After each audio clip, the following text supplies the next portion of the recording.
నీ బలమంతా పోతే దేవుని బలము నీలోకి వస్తుంది. నీ సిస్టమ్ అంతా దేవుని ఆపరేటింగ్లో ఉండాలి.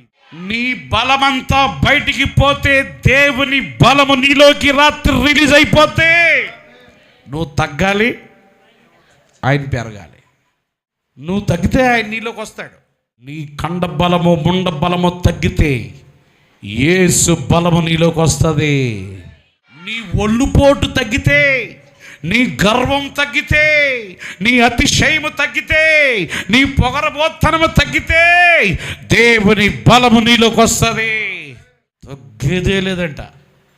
తగ్గేదే లేకపోతే పెద్దోడు తగ్గించేస్తాడు. ద గ్రేట్ అలెగ్జాండర్ ప్రపంచాన్ని జయించి ఇంకా ఏమన్నా దేశాలుంటే జయిందాం అనుకున్నాడంట. చిన్న దోమకాటికి చచ్చిపోయాడు.